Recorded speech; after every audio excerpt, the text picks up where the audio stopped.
Hello again and welcome to another episode of the Ominous Origins podcast with me, Casey. Of course, this episode is still brought to you by the wonderful people over at morbidlybeautiful.com. Go check out Morbidly Beautiful right now for all your horror pop culture needs, from interviews, reviews, top 10 lists, and, well, basically anything you can think of. There's a huge library of podcasts as well, which I highly suggest checking out, including my newest one called Cheer and Loathing, featuring Stephanie, the editor-in-chief of Morbidly Beautiful. It's good fun, we laugh, I make her cry, not really, but she probably wants to. I mean, who wouldn't after spending an hour or so with me every week? But I digress. I do apologize for missing last week. Things just got out of hand and I wasn't able to find half an hour to an hour in the day, in the week, to record. So I do apologize. But we're coming back. Not quite swinging this week, but I thought I'd bring back an old favorite, and that would be the history of demons. People seem to like these episodes a lot more than other ones for some reason. I don't know why. I guess people just like learning about the damned. We, of course, will be reading from the wonderful Dictionary of Demons by Michelle Bellinger. I really want to get her on the show one day. I wonder if she'd be willing to sit down and chat with me. Beside the point on that as well, we're just going to get into it. We have a potentially good amount to get through today, and my allergies are kicking my ass, so I want to get through this before I start sneezing all over the place, and then I sound like I've got the flu. And today we're going to be looking at the Watcher Angels. Who they are, what they are, who's associated with them, and a little bit of one-on-one time with them as well. Also, we have some other demons we'll throw in there, just for funsies. So sit back and enjoy. Ominous. Ominous. It is an adjective. Sounds like someone breathing.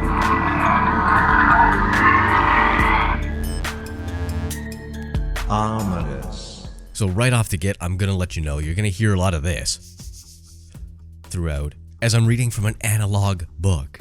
Yes, a legitimate paper book. Not off the internet, not off a Word document. You can't script this really all that well. I want to get it right. So here we are. We're going to be reading straight from the book, and you're going to hear a lot of page turning, so just pre-warned, it's nothing to be concerned about. I'm not losing audio quality. I'm just reading a book. So we're going to start with the Watcher Angels, sometimes also called the Grigori, from the Greek word meaning to watch. The Watcher Angels are heavenly beings believed to have come down to the mortal world in order to mate with human women. They are associated with the sons of God mentioned in Genesis 6:4. The passage reads, "The sons of God came unto daughters of men, and they bare children unto them. The same became mighty men, which were of old, men of renown." This story remains a fragment in the Bible, never fully elaborated upon in the canonical text.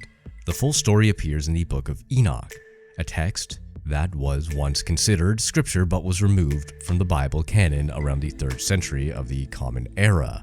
According to the Book of Enoch, in the days before the flood, 200 Watcher Angels met on the slopes of Mount Hermon and agreed to leave heaven in order to pursue more human lives. They were led by the angels Azazel and Shemaiah. They took wives from among the daughters of men, siring children and teaching their new families forbidden knowledge, such as root cutting, astrology, and the art of cosmetics. The children of the Watchers were giants compared to their mortal mothers, and thus their existence gave rise to the biblical notion of, quote, giants in the earth, translated in the New International Version of the Nephilim. The plural Nephilim is generally used to refer to these half-angelic offspring. You may remember the episode I did on the Nephilim way back when. The word is often variously translated as meaning the fallen ones, or sometimes miscarriage, as reference to the difficult births alleged to accompany the bearing of these giants.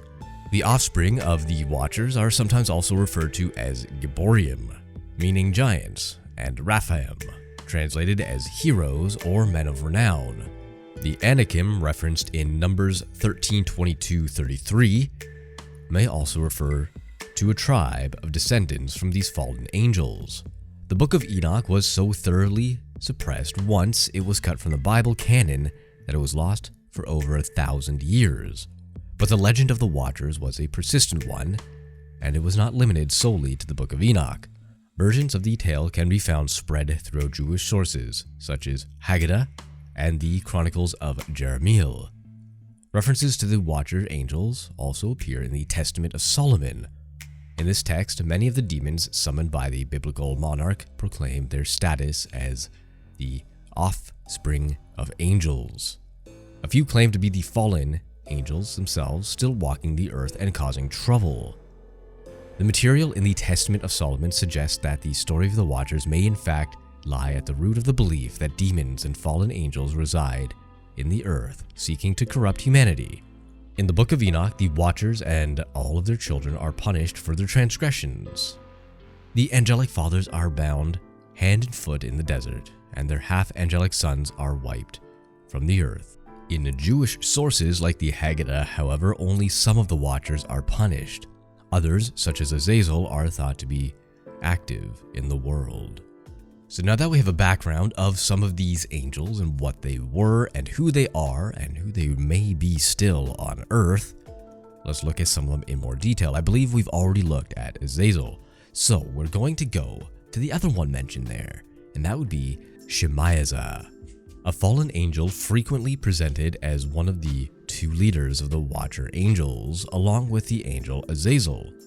According to the Book of Enoch, it was Shemaiah who first had the idea to leave heaven in order to take wives among beautiful daughters of men.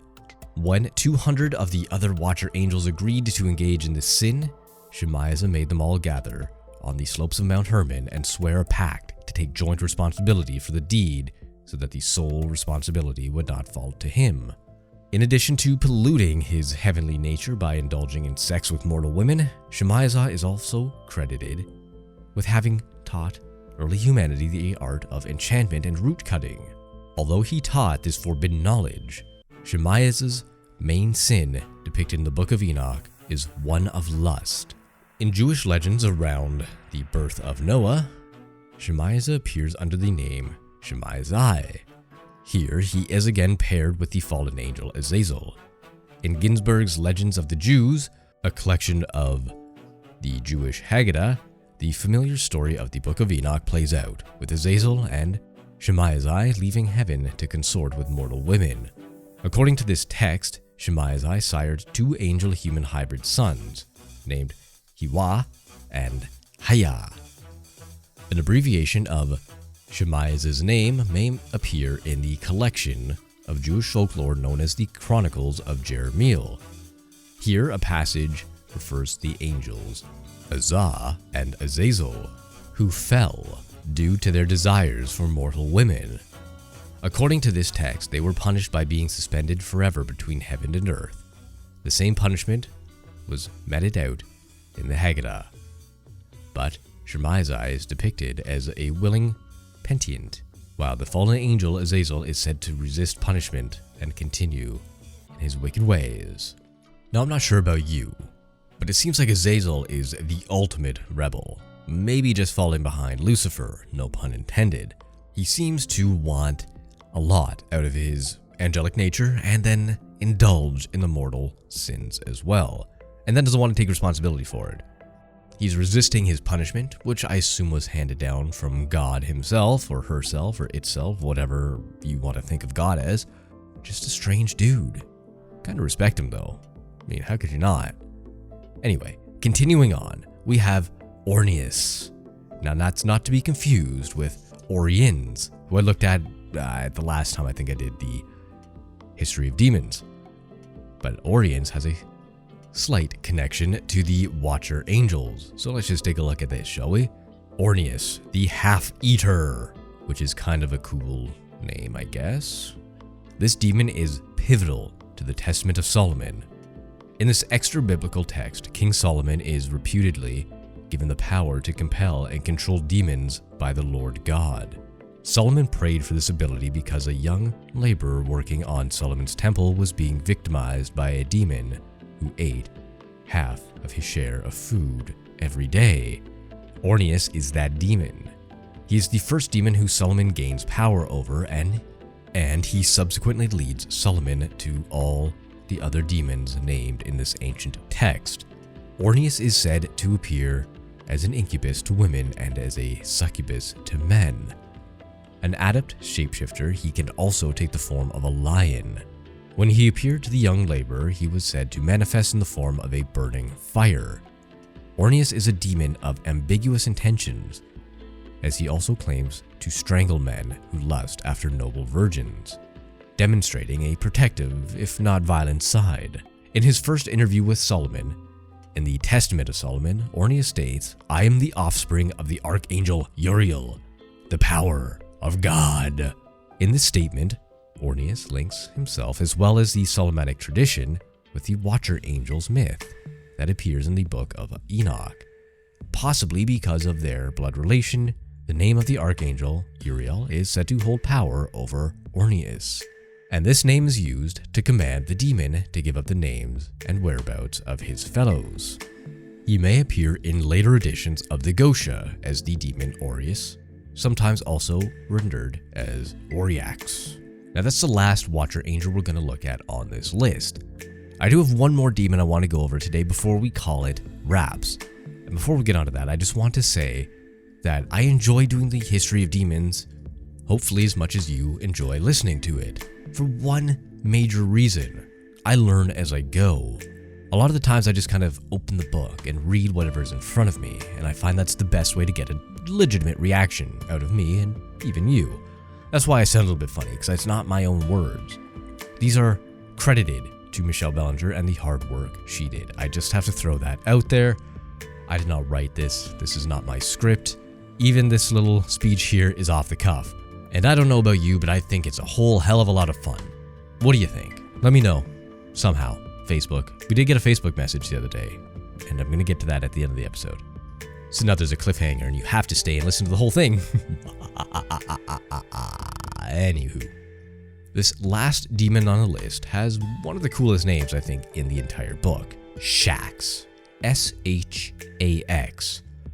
The 44th demon in the Gosha. He also appears in Scott's Discovery of Witchcraft. In Wierus's Pseudo-Demonicaria Daemonum, his name is given as Chax, C-H-A-X. He is said to manifest in the form of a stork with a voice that is both hoarse and subtle. He has the power to render people deaf, blind, and dumb. There's too many jokes in there. Can't do it. He's both a liar and a thief, stealing horses as well as money from the houses of any king. He will not tell the truth unless magically compelled to do so, and while he gives familiars, the conjurer is cautioned to ensure that these do not share his propensity for deception. He will reveal the location of things that are hidden, so long as they are not kept by wicked spirits. Another form of his name is given as Skox, S-C-O-X. He is described as a dark and mighty marquis with 30 legions at his command. In the Gosha of Dr. Rudd, he is said to appear in the form of a stock dove, as opposed to a stork. According to this text, he is under the power of the angel Delahaya. Now that does bring us to the end of the episode, and I did mention that I did get a Facebook message. And I'm not going to reveal the name of the person just in case they don't actually want to be known. I think that's fair. They'll let me know, I believe, in a message again if they do want their name shared. But they brought up an amazing topic for me to cover, and I will be looking into that. It is very in-depth, so I'm not sure when I'm going to finish the research into it, but I will do my best, and hopefully we'll have a very grand episode in the near future. But with that said, if you do like what you heard, feel free to leave a review on iTunes or Apple Podcasts or whatever your phone has it as. Any 5-star reviews will be read out on the program, so that is a great way to get a shout out. Now, while I don't update social media super often, I just can't get the hang of it. Maybe I'm a boomer, I don't know. But you can follow me along on there at Ominous Origins Pod on Instagram. Horror Shots Prod is in productions on Twitter, or Horror Shots on Facebook, where you can send me a message and chat about anything. If you have an idea, I'll listen. But that's going to do it for me today. I hope you enjoyed this episode. Until next week.